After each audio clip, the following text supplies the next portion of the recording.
everyone, I'm Claudine A. Castillo, and for today's video, kung makikita nyo, nandito po ako sa sugarcane area ng ISU Cabagan at magde-demonstrate po tayo ng tools or technique pagdating sa sugarcane production. Pero bago yan, magdi-discuss muna tayo. Kaya tara, samahan nyo ako.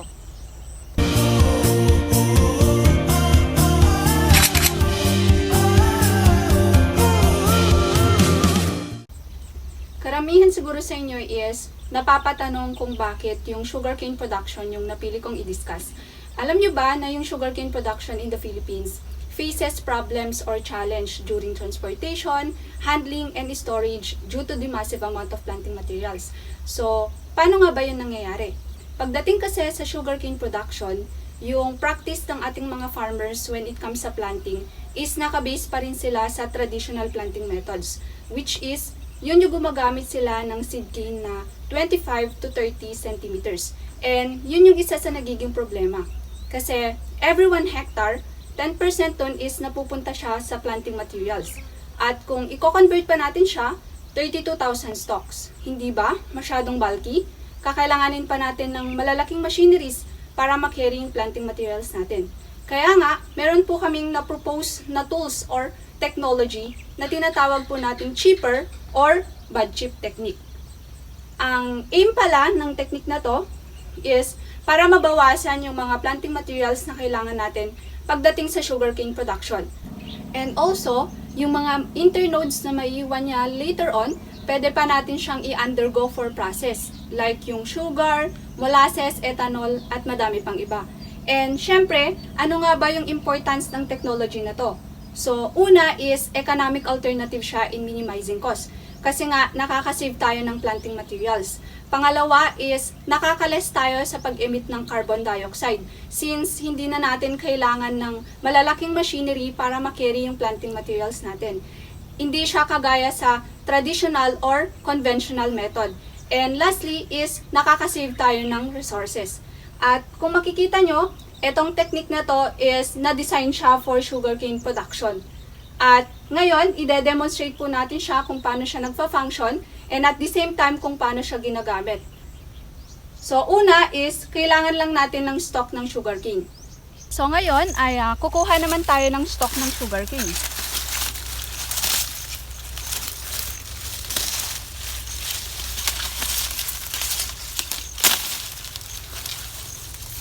Ang pinaka-importante pala dito sa stock is yung kanyang bud.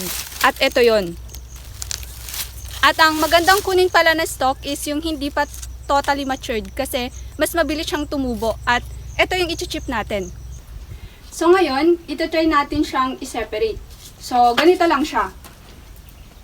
Ipapatong lang natin siyang ganyan. Then i-separate natin siya sa kanyang internode.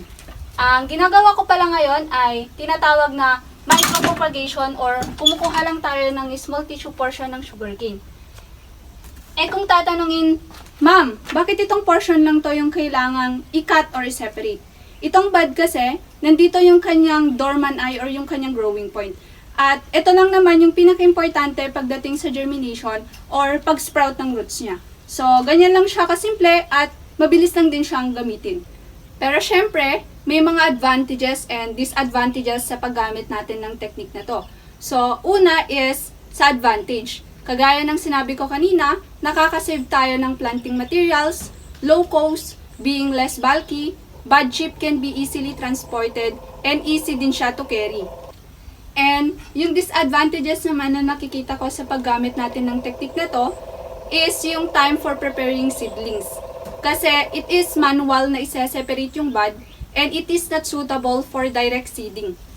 Kasi kailangan pa siyang i-grow under nursery.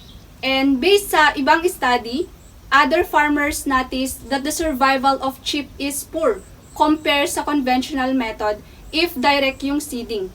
So, need siyang patubuin sa nursery bago siya i-transplant sa mismong field.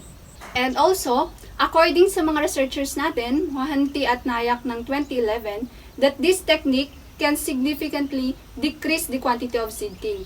At kapag itong technique na to yung ginamit mo, 8 sacks lang yung kailangan mo sa isang hectare. Compare natin sa 32,000 stock. Hindi ba nakaless na tayo ng planting materials? And also, This technique not only decrease the quantity of seed cane, but also for better sugarcane production. So, ayun lang. Hopefully, may nakuha kayong ideya or natutunan man lang sa pagdemo natin ng technique pagdating sa sugarcane production. At sana ma-apply nyo lahat ng mga natutunan nyo soon. So, again, thank you everyone.